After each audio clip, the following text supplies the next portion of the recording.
game from the NFC. We've got the Detroit Lions traveling to the Great Northwest to take on the Seattle Seahawks.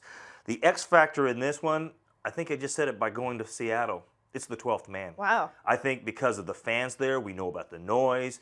The Lions, the other thing too is that when they, and it's what, I don't know what it is. I guess it's because when you get so comfortable playing inside dome stadiums, teams that play inside domes or indoors, when they have to go and deal with the elements, and I don't know what the weather forecast is for this weekend in Seattle. I probably should have checked, but if there, I'm sure it's going to be cool.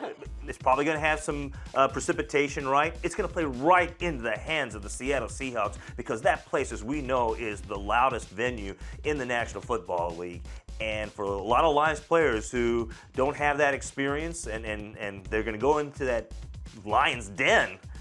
You know, they might be the Lions, but they're going into the Lions' den, and it's not a good thing here as far as the Seahawks are concerned. I think the Seattle Seahawks win this game, and it's going to be, in part, you know, obviously the guys on the field are going to do their thing, but they're going to get the help from the 12th man. Okay.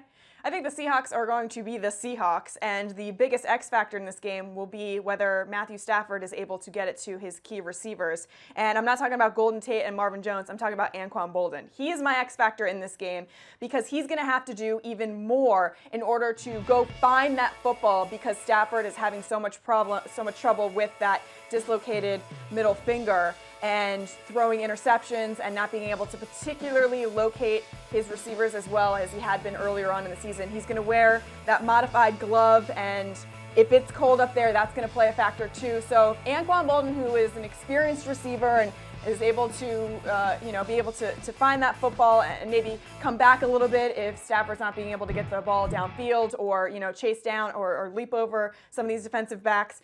If he's able to get his touches and honestly his targets too, because he's a little banged up, I feel like that the Lions could at least keep pace with the Seahawks. Not saying that it's going to be the reason that they're going to win, but it could be a factor to keep it close.